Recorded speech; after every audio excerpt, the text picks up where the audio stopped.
New TV Telugu. చాక్లెట్లు అంటే ఎవరికి ఇష్టం ఉండదు చెప్పండి, తినాలి. కానీ అతిగా తింటే మాత్రం సమస్యలని చెప్తున్నారు నిపుణులు. చాక్లెట్లు ఎక్కువగా తింటే దుష్ప్రభావాలు ఖచ్చితంగా ఉంటాయి. అది మిల్క్ చాక్లెట్ అయినా, డార్క్ చాక్లెట్ అయినా, వైట్ చాక్లెట్ అయినా చాక్లెట్ ఎక్కువగా తినడం మంచిది కాదు. కొందరికి రోజు చాక్లెట్లు తినడం అంటే చాలా ఇష్టం. చాక్లెట్లు అతిగా తినడం వల్ల జీర్ణ సమస్యలు వస్తాయి. కడుపు ఉబ్బరం, మలబద్ధకం, కడుపు తిమ్మిరి వంటి జీర్ణ సమస్యలు వస్తాయి. చాక్లెట్ అధిక స్థాయిలో కొవ్వు, చక్కెర, కెఫిన్లను కలిగి ఉంటాయి. ఇది ఎక్కువ పరిమాణంలో తినేటప్పుడు జీర్ణ అసౌకర్యానికి దారితీస్తుంది. చాక్లెట్ లోని అధిక చక్కెర కంటెంట్ పేగులో హానికరమైన బ్యాక్టీరియా పెరుగుదలకు దోహదం చేస్తుంది. అలాగే షుగర్ ఓవర్లోడ్ కు దారితీస్తుంది. ఇది రక్తంలో చక్కెర స్థాయి పెరుగుదలకు కారణమవుతోంది. ఆ తర్వాత అలసట, చిరాకు, మానసిక కల్లోలం వంటి వాటికి దారితీస్తుంది.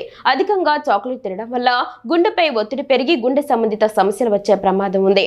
చాక్లెట్ లోని చక్కెర పళ్లకు హానికరంగా ఉంటుంది. పళ్ల సమస్యలు, పళ్ళు పుచ్చిపోవడం వంటివి జరుగుతాయి. కాబట్టి చాక్లెట్స్ తినడం తగ్గించండి.